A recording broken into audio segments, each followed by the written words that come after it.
l'histoire s'intitule Une livraison spéciale. C'est l'histoire de Thomas, 24 ans. Thomas, il a toujours vécu dans son petit village avec sa maman. Voilà. Il a vécu seul avec sa maman depuis toujours. Et depuis 2 ans, il est devenu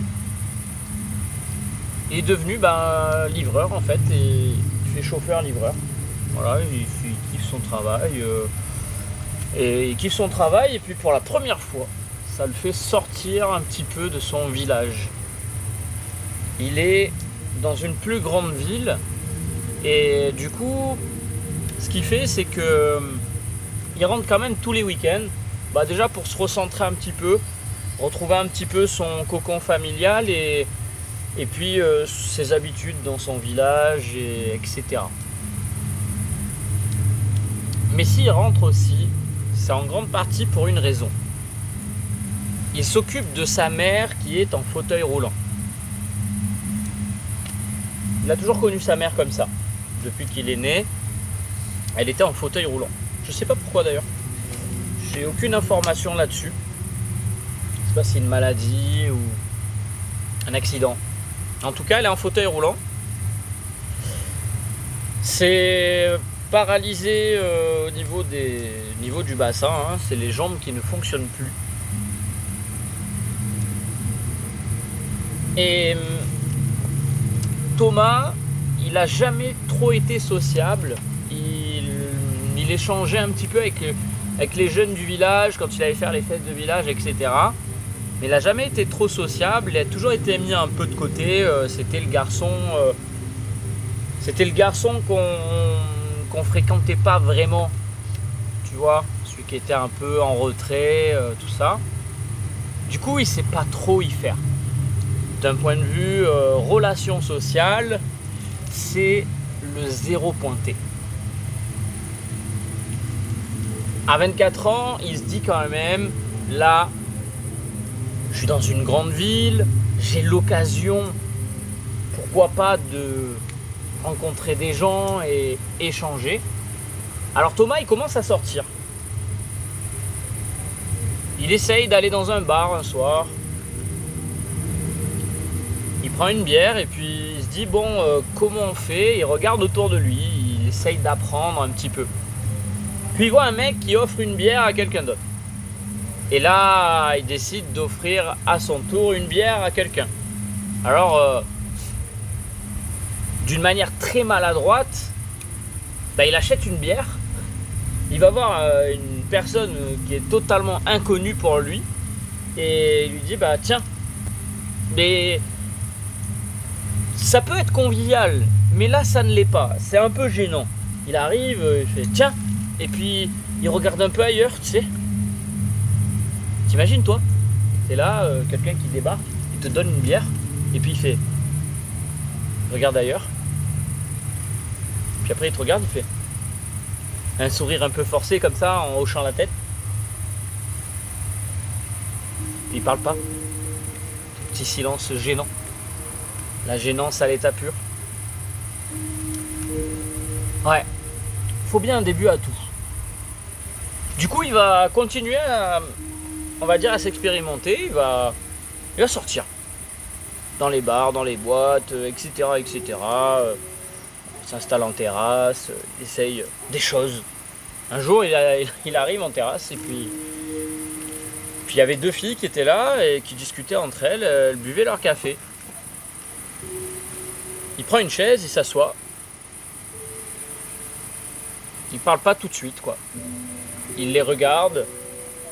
Et elles sont un peu en mode mais qu'est-ce qu'il veut, il nous parle pas en plus, il a quoi lui? Il y en a une qui s'énerve un peu. Ouais, qu'est-ce que tu fais là, pourquoi tu t'assois avec nous, tout ça. Puis elles ont vu qu'il était un peu timide quand même, il était un peu réservé, il essaye de parler, c'est compliqué. C'est très compliqué, il est là, il bégaye un peu, tu sais, il est un peu maladroit dans sa manière de s'exprimer. Il remplace des mots, etc., etc. Et puis il arrive quand même un petit peu à discuter avec ces filles-là, mais tout de suite, elles ont senti déjà que c'était pas ouf, et puis elles sont pas à l'aise, quoi. Elles sont pas à l'aise, il y a des moments gênants, il en regarde une comme ça, fixement, sans bouger, et puis il parle pas. Ouais, c'est pas ouf, quoi. Thomas, il est en galère. Clairement en galère. Thomas, là, il sait plus trop quoi faire, parce qu'il sent en fait qu'il est pas... Il sent que ça le fait pas. Il sent qu'il y a quelque chose qui va pas. Mais il a la niaque, Thomas. Il essaye encore. Un jour, il tombe sur un groupe de... Il tombe sur un groupe de jeunes, quoi, de son âge.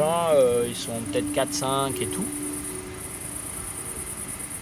Il les suit partout dans la ville et tout. Alors eux, ils sont un peu torchés. Et puis du coup, il n'y a pas de souci. Il y a un mec qui nous suit, c'est hyper rigolo. On a une espèce de... Soit un animal de compagnie, soit un familier dans les jeux vidéo. Pour eux, ils se tapent des barres. Tu vois. Ils se tapent des barres avec Thomas. Ils lui foutent un chapeau sur la tête. Ils lui mettent un collier de fleurs. C'est la fiesta. Pump it up, on est là. Ouais, Thomas, il parle pas. Il est là, il se fait secouer dans tous les sens. Mais, au milieu de ce chaos festif, Thomas,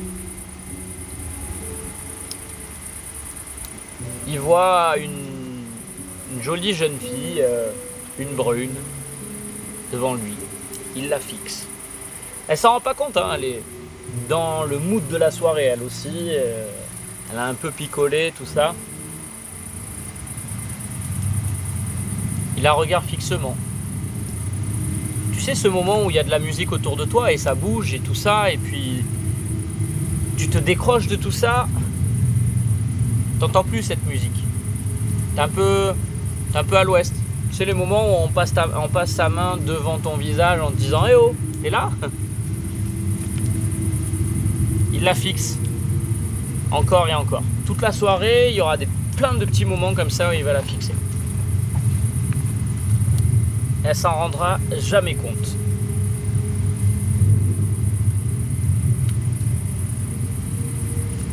Thomas, il rentre chez lui. Il était obsédé par cette fille. Obsédé. Il n'arrêtait pas d'y penser. Sous la douche, en train de manger. Il est là, il pense à elle. Il est là, il revoit des images de la soirée et... il veut pas lâcher l'affaire. Il se rappelle d'un truc. Elle a payé avec sa carte à un moment. Elle pose sa carte sur le comptoir, le temps de payer, elle pose sa main sur sa carte. Lui, il la fixe. Et gauche-droite avec les yeux, il sait comment elle s'appelle, son nom de famille, son prénom, etc. Cette fille, elle s'appelle Elisa. Il va au taf tous les jours, tout ça, il fait ses livraisons. Et là, une illumination. Il livre quasiment toute la ville. Il va sur un espèce de cahier de registre pour voir les livraisons, etc. C'est toutes sortes de livraisons. Il cherche des noms. Pendant une semaine, 2 semaines. Puis à peu près au bout de 2 semaines, c'est le nom d'Elisa qui sort sur une fiche avec une adresse. Il a son adresse, ça y est. Il va rien faire au début, il va juste penser à elle. Savoir comment faire pour aller la voir, ainsi de suite, ainsi de suite. Là, il décide, au bout de quelques jours, parce qu'il n'en peut plus et il n'arrête pas de penser à elle, il décide de se rendre chez elle. Il arrive devant la porte, il va pour taper et Le poing levé devant la porte. Il n'y arrive pas. Il est bloqué. Ouais.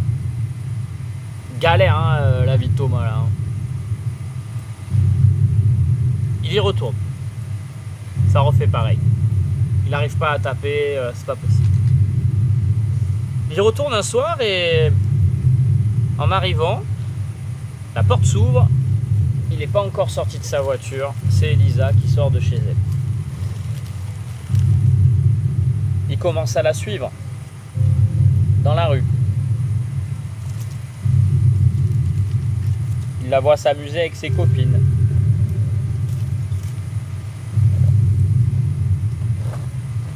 Il la suit partout, de bar en bar, d'adresse en adresse. Elle se rend chez une copine, puis elle ressort, etc.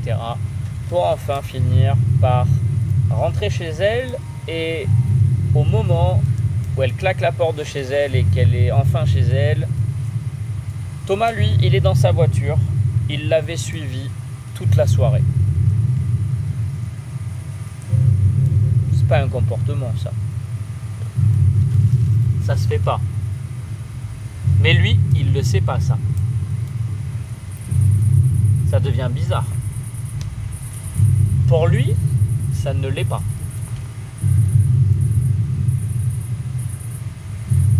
Il a aimé la revoir. Ça lui a fait du bien. Le lendemain,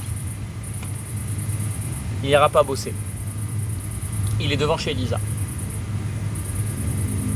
Il la suit.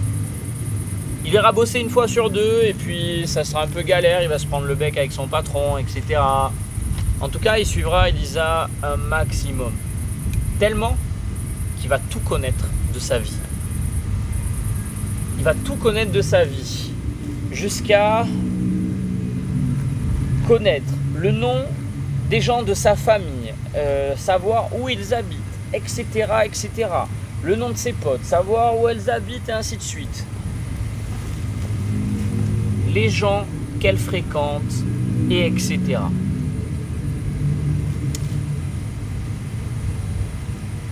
Ok, admettons. Bon, Thomas, il sait pas trop s'y prendre.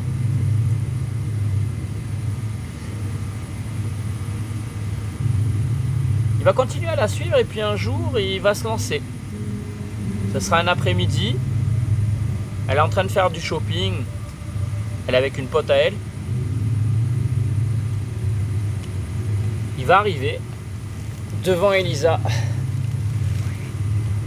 Il va lui dire « Hey !» Pendant 5 bonnes minutes, ça sera le seul mot qui va sortir de sa bouche.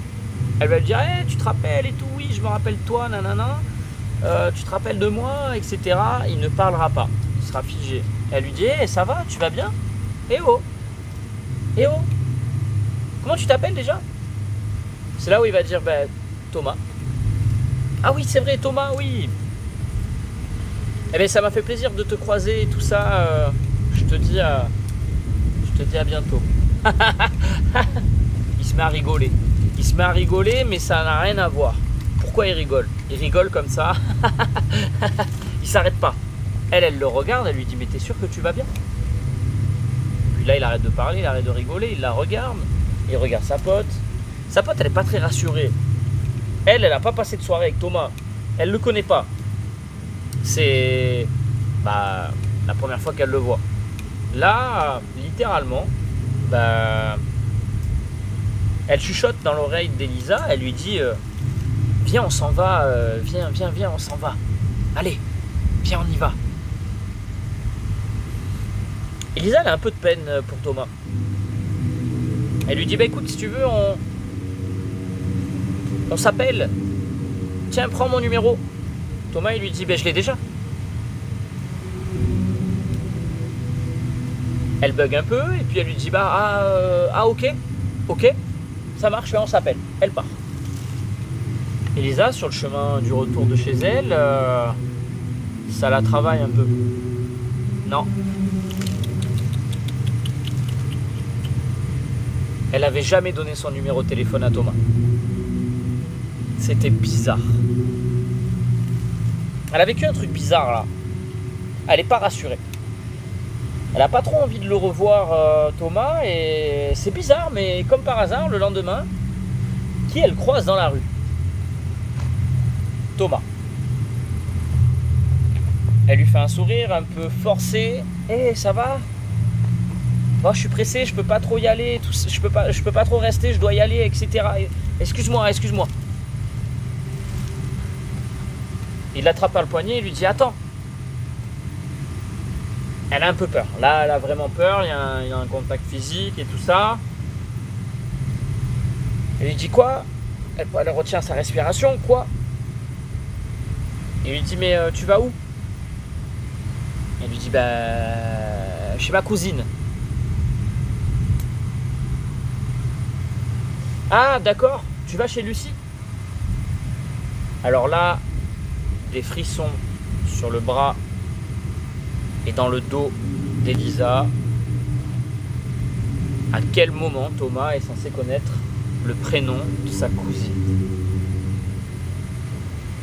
Ça devient de plus en plus bizarre et elle lui dit oui c'est ça, je vais chez Lucie. Et elle part. Des situations comme ça, Thomas il va en créer une dizaine en une semaine. Elisa elle est archi pas bien. Du coup elle contacte la police. La police vient taper chez Thomas. Et ils viennent le week-end mais il n'est pas là. Non, il est rentré chez sa mère. Il s'occupe de sa mère qui est en fauteuil roulant. Il s'occupe d'elle. Il lui fait tous les repas de la semaine dans des tupperwares. Il lui fait le petit ménage, etc. Il la fait sortir. Il est aux petits soins pour sa maman. Vraiment le garçon exemplaire.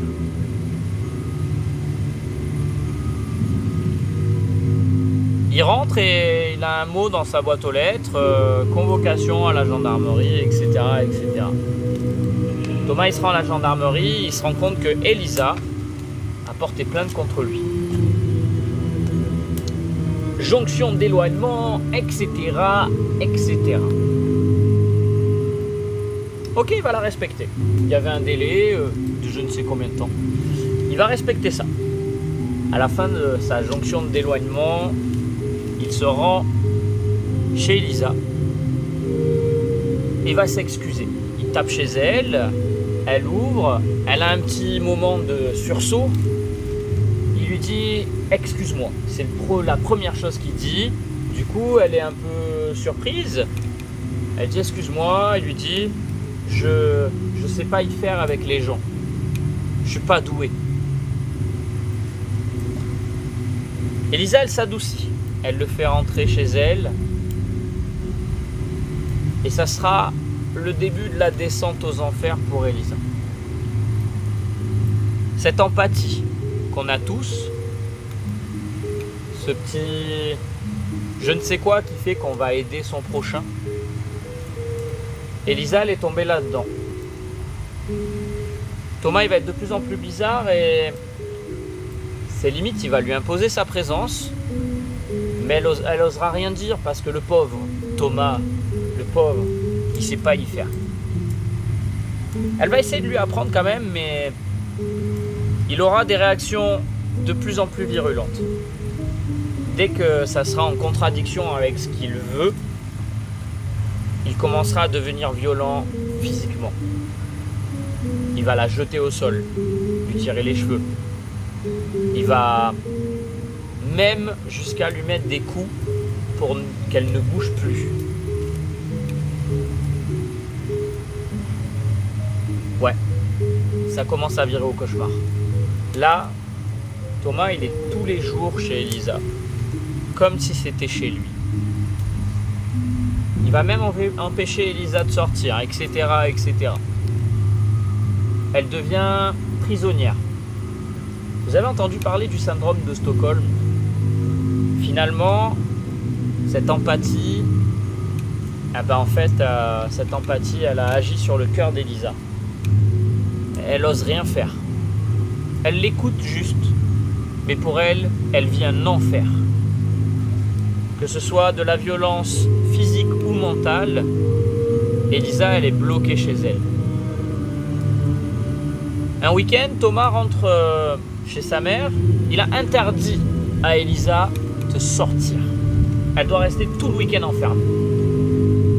Et ses potes qui l'appellent, non, je peux pas, je suis malade, mais ça fait longtemps que t'es malade, qu'est-ce que t'as, on s'inquiète, etc., etc. C'est bizarre. Il rentre chez sa mère, il fait le ménage, les tupperwares de la semaine, cuisine pour elle, etc. Il fait sortir sa mère.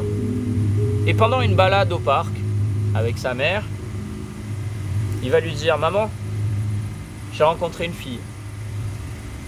Tu sais, maintenant, je parle avec beaucoup de gens, j'ai plein d'amis. Les gens m'aiment bien, ils m'apprécient. Ça me change la vie, maman. Je suis fier de toi, mon fils. C'est génial. Tu vas me la présenter, dis-moi, tu vas me la présenter, ta petite copine? Ouais, elle s'appelle Elisa. Elle est trop bien. Elle est super heureuse avec moi, on fait plein de choses ensemble. Ok, super. Et dis-moi, ton travail, ça se passe bien? Oui, bah je fais mes livraisons et c'est ma petite routine et finalement j'aime bien ce travail répétitif ça me rassure de faire des choses répétitives et je les fais bien, donc je suis vraiment content de moi et j'ai beaucoup évolué, maman, tu sais. Très bien, mon fils, je suis fier de toi.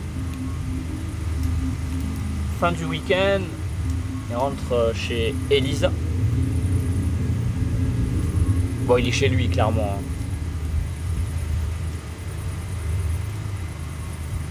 Il va se disputer avec elle parce qu'elle est restée enfermée tout le week-end, etc. Et c'est des disputes incessantes. Et il va la gifler très fort, elle va tomber au sol. Elle aura la lèvre qui saigne.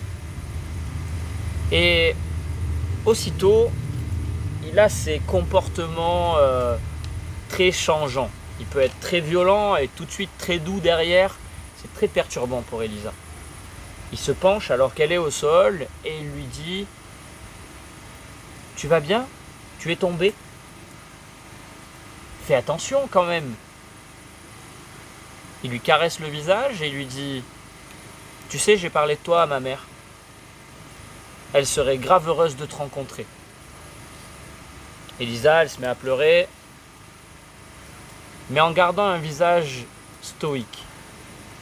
Juste les larmes qui coulent le long de ses joues, elle lui dira: je veux pas. Thomas, je veux pas.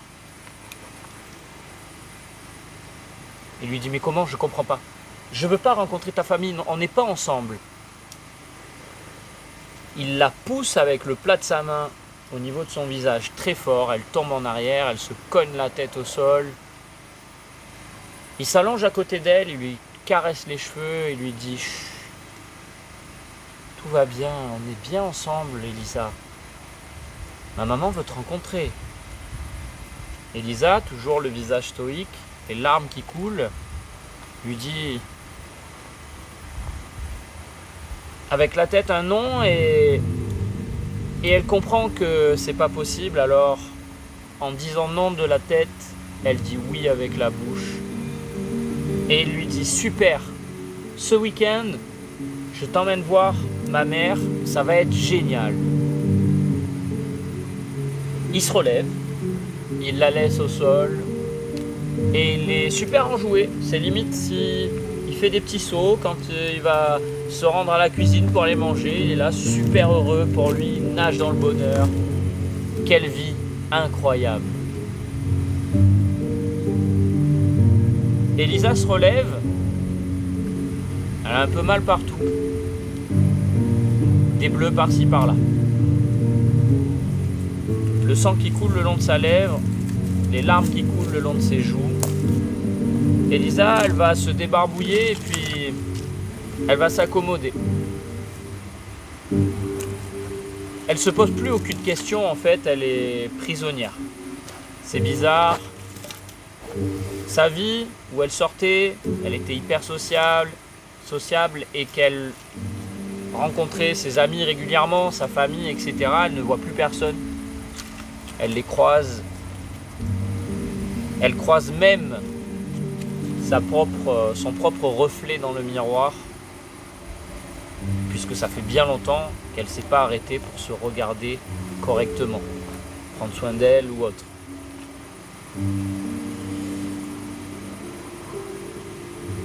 Arrive le week-end. Elisa, allez, je t'attends, t'es en retard. On va pas faire attendre ma mère. Elle n'était pas du tout prête. Elle a rien préparé, elle prend pas d'affaires, elle prend pas de sac, rien, elle traîne les pieds. Un zombie, l'ombre d'elle-même. Elle marche vers la porte d'entrée. Elle rentre dans la voiture. On entend la porte claquer. On entend les ceintures se boucler. Et les portes se verrouiller. Elle regardera à travers la fenêtre, sachant que cette liberté de se balader, de vivre derrière cette fenêtre, c'est désormais très loin pour elle. Le trajet, ça sera qu'un paysage qui défile comme des images à la télévision et elle débarque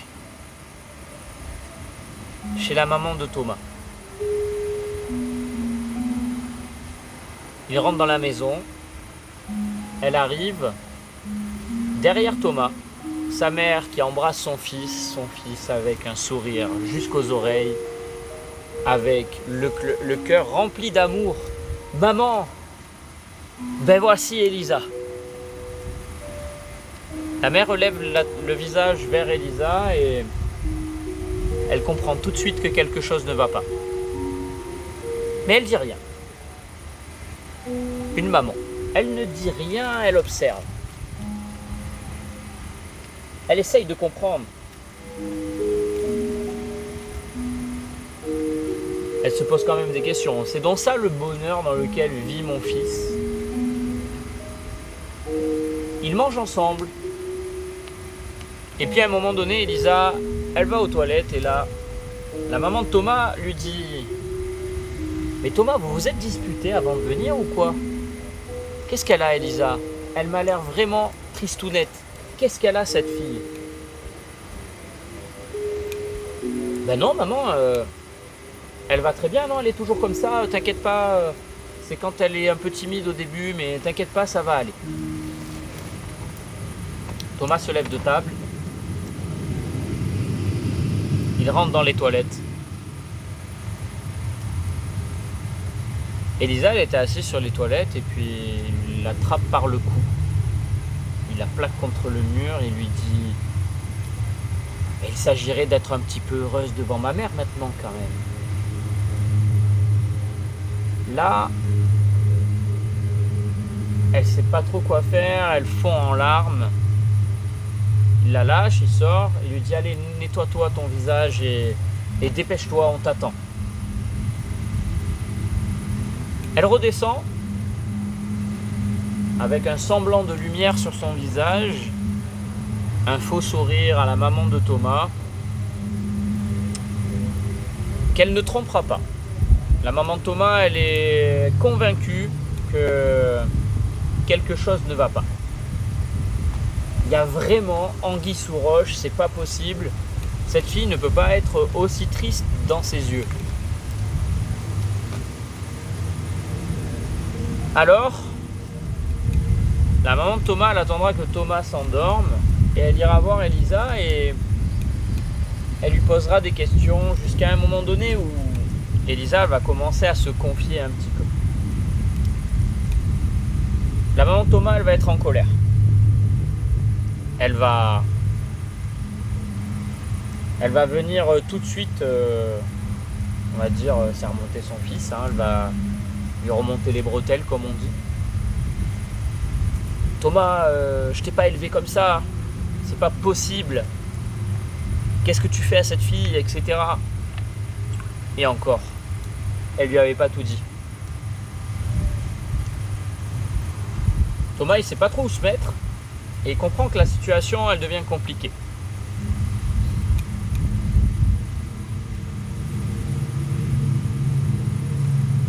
Il attrape le pic qui est à côté de la cheminée. Il s'approche devant sa mère et il glisse le pic dans les roues du fauteuil. Il lui dit « Écoute-moi, c'est moi l'homme de la famille ici.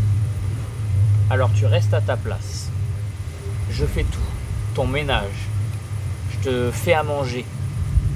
Tu as même besoin de moi pour sortir te balader. Aujourd'hui, j'ai décidé que tu resterais ici. Tu bouges plus. »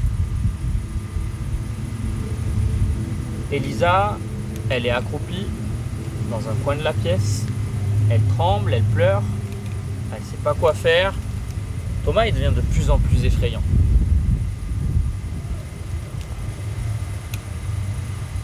Ce jour-là, c'est les dernières infos qu'on a assez précises de ce qui s'est passé dans la journée quotidienne de Thomas et Elisa et la mère de Thomas. Ce qu'on sait maintenant, c'est que 5 ans plus tard, après cette scène, Thomas se rendra à l'enterrement de sa mère.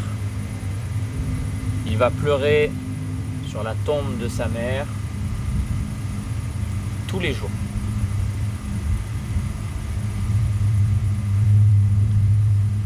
Et puis si on se projette un petit peu plus loin, vous vous rappelez, il avait 24 ans. Aujourd'hui, Thomas, il a 45 ans.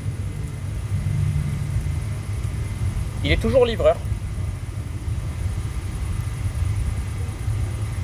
Et il continue tous les week-ends à se rendre chez sa mère.